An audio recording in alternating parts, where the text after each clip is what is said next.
안녕하세요. 2026년 1월 13일 화요일입니다. 오늘 보내주신 자료들을 쭉 훑어보니까요. 마치 현재 한국 경제가 두 개의 다른 현실 속에서 살고 있는 것 같다는 느낌을 받았어요.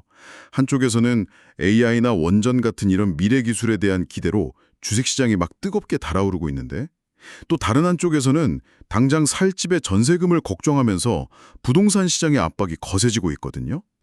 정말 정확한 지적이세요. 그러니까 하나는 미래에 대한 기대를 막고 자라는 시장이고, 다른 하나는 현재의 불안을 동력으로 움직이는 시장인 거죠. 정말 전혀 다른 두 개의 세상이 동시에 펼쳐지고 있는 셈입니다. 맞아요. 그래서 오늘 저희의 목표는 바로 이겁니다. 이 두 개의 평행 세계가 어떻게 보면 좀 위태롭게 공존하고 있는지, 그리고 이 둘을 연결하는 금리나 환율 같은 보이지 않는 끈은 과연 무엇인지, 이걸 좀 깊이 파고들어 보는 거죠. 아마 이 시간이 끝나면 단순히 시장에 오르고 내린다 이 사실을 넘어서요, 그 안에 담긴 한국 경제의 속마음을 아주 입체적으로 이해하시게 될 겁니다. 자, 그럼 그 뜨거운 기대감의 현장, 주식시장부터 한번 들어가 볼까요? 일단 가장 눈에 띄는 건 코스피가 신고점 근처까지 올라왔다는 사실이에요. 시장의 활기가 멈춘다는 신호인데, 구체적으로 어떤 것들이 이 열기를 만들어내고 있는 건가요? 네, 자료를 보면요. 이 전통적인 강자들이 다시 힘을 내는 모습이 아주 뚜렷해요. 자동차, 그리고 조선업 같은 대표적인 수출 주도 업종들, 이런 업종들이 시장 상승의 엔진 역할을 하고 있습니다. 그런데 전문가님, 그 수출주가 시장을 이끈다는 건 사실 저희가 수십 년째 들어온 익숙한 이야기잖아요. 이게 정말 한국 산업의 구조적인 체질 개선을 보여주는 신호일까요? 아니면 그냥 단순히 최근의 원화 약세라는 외부 요인에 기댄 일종의 반짝 효과일 가능성은 없을까요? 아주 좋은 질문이십니다. 결론부터 말씀드리면 둘 다 영향을 미치고 있다고 봐야 합니다. 우선 그 원화 약세 효과는 절대 무시할 수가 없죠. 달러당 원화 가치가 떨어지니까 같은 1달러짜리 물건을 팔아도 우리 기업 손에 들어오는 원화는 더 많아지잖아요. 이게 바로 실적 개선 기대감으로 이어지면서 주가에 직접적인 순풍이 되고 있어요. 하지만 이게 전부는 아닙니다. 또 다른 요인이 있군요. 그럼요. 더 근본적인 건 뭐냐면 시장 참여자들이 금리 인상은 이제 끝났다고 받아들이고 있다는 점이에요. 곧 열릴 금융통화위원회에서 기준금리가 동결될 거라는 예상이 거의 확실시 되고 있거든요. 이건 마치 거친 파도가 몰아치던 바다가 잔잔해지는 것과 같아요. 투자자들이 그 불확실성이라는 안개에서 벗어나서 조금 더 과감하게 베팅할 수 있는 그런 환경이 만들어진 거죠. 그렇군요. 원화 약세라는 순풍에다가 금리 안정이라는 든든한 돛까지 단 형국이네요. 자료에 나온 구체적인 종목들을 보면 이런 분위기가 더 잘 느껴지는 것 같아요. 특히 눈에 띄는 게 현대건설이나 두산에너빌리티 같은 원전 관련주, 그리고 한국항공우주 같은 방산우주 테마주들이 아주 강하게 올랐다는 점이거든요. 왜 하필 지금 이 테마들이 시장의 주목을 받는 걸까요? 그게 현재 시장의 자금이 얼마나 명확한 이야기를 찾아 움직이는지를 보여주는 증거예요. 예를 들어서 원전 테마는요, 단순히 국내 정책뿐만이 아니라 전 세계적인 에너지 안보 문제와 맞물려 있어요. 친환경 에너지로 전환하는 과정에서 안정적인 기저전력의 필요성이 부각되면서 원전이 재평가받는 그런 글로벌 트렌드가 형성된 거죠. 글로벌 트렌드요? 네, 방산주 역시 마찬가지로 국제정세 불안이 오히려 수출 기회로 작용하면서 지속적인 성장 스토리를 만들어내고 있고요. 그러니까 투자자들은 이런 거대 담론이 뒷받침되는 확실한 명분이 있는 곳으로 돈을 집중시키고 있는 겁니다. 하지만 시장 전체가 다 이런 축제 분위기는 아닌 것 같아요.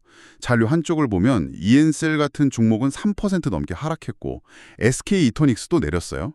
같은 시장 안에서 왜 이렇게 온도가 다른 거죠? 바로 그게 현재 시장을 용광로가 아니라 여러 개의 모닥불에 비유하는 이유입니다. 시장 전체가 무차별적으로 뜨거운 게 아니라 확실한 성장 스토리가 있는 곳 주변으로만 강한 열기가 집중되고 있는 거죠.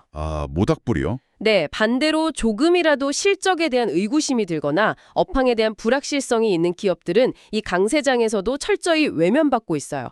즉, 투자자들이 굉장히 영리하고 또 선별적으로 움직이고 있다는 뜻입니다. 묻지마 투자의 시대는 확실히 지났다고 볼 수 있죠. 모닥불이라는 비유가 정말 와닿네요. 그런데 그 여러 개의 모닥불이 피어 있다는 건 자칫 잘못하면 불이 옆으로 옮겨 붙어서 전체가 과열될 수도 있지만 반대로 하나씩 힘을 잃고 꺼져버릴 위험도 있다는 뜻 아닐까요? 어느 쪽 가능성이 더 크다고 보시는지요? 그래서 우리가 들여다봐야 할 다음 데이터가 바로 밸류에이션입니다. 즉 현재 주가 수준이 얼마나 합리적인지를 따져보는 거죠. 보내주신 자료에 아주 중요한 단서가 있습니다. 아, 시장의 온도를 재는 온도계 같은 거군요. 지금 몇 도쯤 되는 건가요? 과열인가요? 아닌가요? 결론부터 말하면요. 아직 과열 신호는 보이지 않아요.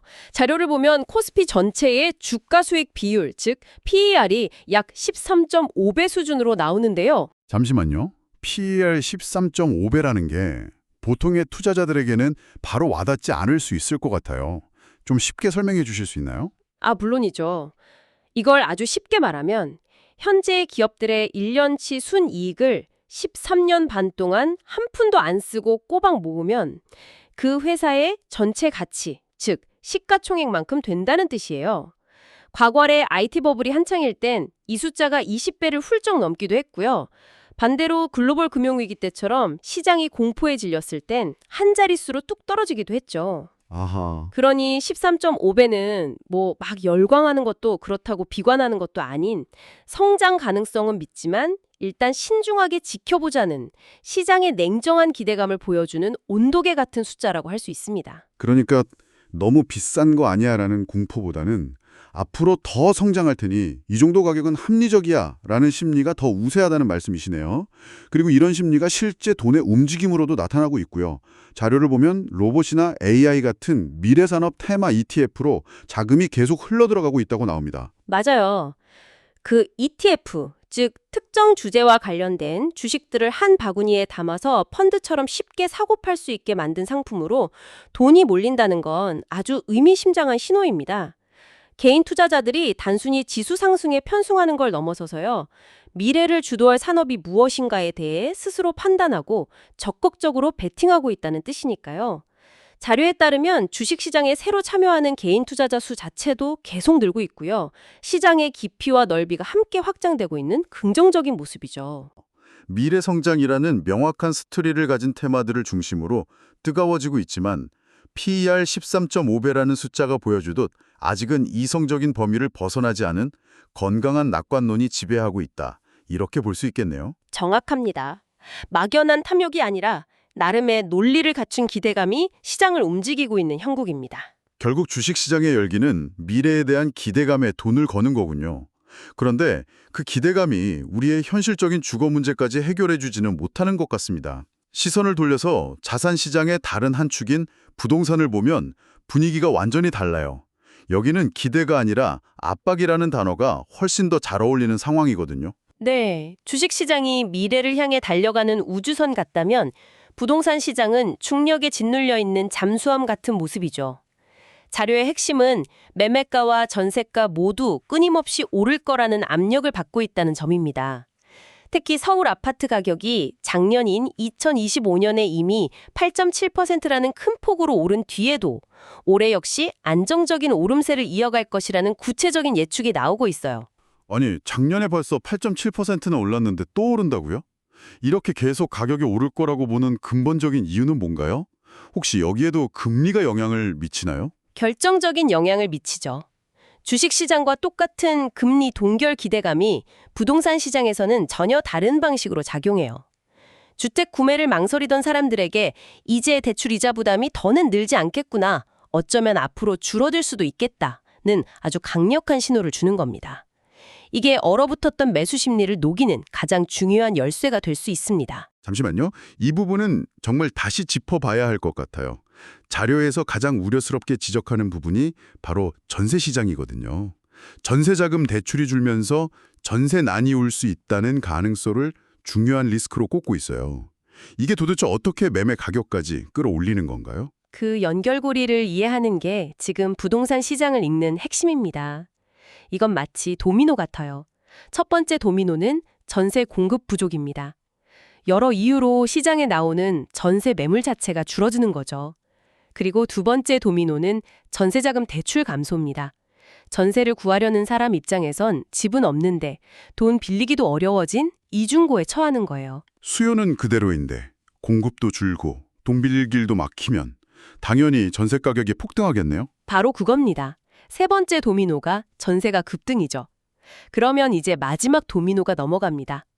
천정부지로 솟은 전세금을 감당할 수 없거나 혹은 아예 전세 매물을 구하지 못한 사람들이 이럴 바엔 무리해서라도 집을 사자는 생각으로 매매 시장으로 떠밀려 나오게 되는 거예요. 와, 결국 전세 시장의 불안이 매매 시장으로 옮겨 붙어서 집값 상승을 더 부채질하는 연쇄 효과, 즉 불안의 전이가 발생하는 거죠. 와. 이건 마치 한쪽에서 불을 끄려고 물을 뿌렸더니 그 물이 다른 쪽으로 흘러가서 더 큰 불을 내는 격이네요. 전세 시장을 안정시키려는 정책이 의도치 않게 매매 시장을 자극할 수 있다는 거잖아요. 이 연결고리가 정말 그렇게 강한가요? 네, 한국 부동산 시장의 구조적인 특징 때문에 매우 강하게 작용할 수 있습니다. 그래서 자료가 이 부분을 가장 핵심적인 리스크 요인으로 지목하고 있는 겁니다. 부동산 시장 전체의 안정성을 뒤흔들 수 있는 뇌관이 될 수 있다는 경고죠. 으로 시장이 달아오르고 있는데 다른 한쪽에서는 당장 살 집에 대한 불안감이 가격 상승의 동력이 되고 있다니 말이에요. 맞습니다. 그게 바로 오늘 자료가 보여주는 2026 한국 자산시장의 맨 얼굴입니다. 기대와 불안이라는 전혀 다른 두 개의 감정이 각각의 시장을 지배하고 있는 거죠. 자, 그럼 오늘 나눈 이야기를 전체적으로 한번 정리해 보겠습니다.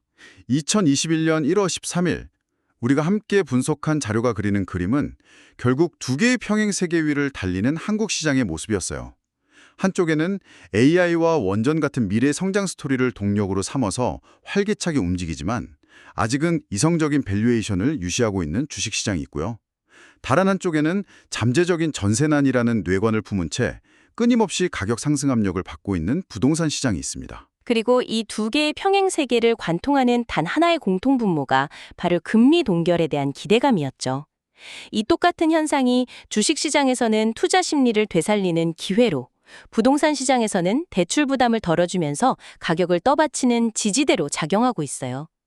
여기에 원화약세라는 변수가 수출 기업들의 실적 기대감을 높여주면서 주식시장이라는 모닥불에 기름을 붓는 역할을 하고 있고요. 결국 지금 시장은 미래에 대한 베팅, 즉 주식과 현재의 생존, 부동산이라는 두 가지 욕망이 벌이는 팽팽한 줄다리기와 같다는 생각이 드네요. 가장 흥미로운 건 두 욕망 모두 낮은 금리라는 똑같은 줄에 의지하고 있다는 점이고요. 이건 한쪽이 너무 강하게 줄을 당기면 다른 쪽 줄이 끊어질 수도 있는 아주 아슬아슬한 균형 상태처럼 보입니다. 굉장히 날카로운 통찰입니다. 두 시장은 서로 무관해 보이지만 사실 금리라는 웨줄 위에서 함께 춤을 추고 있는 고개사와도 같죠?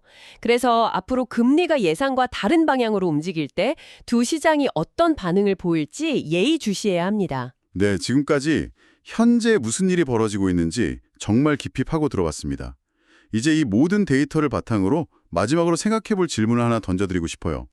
우리는 방금 미래 기술주에 대한 투자자들의 뜨거운 기대감과 동시에 현실의 주거 비용을 둘러싼 거대한 압박을 동시에 목격했습니다.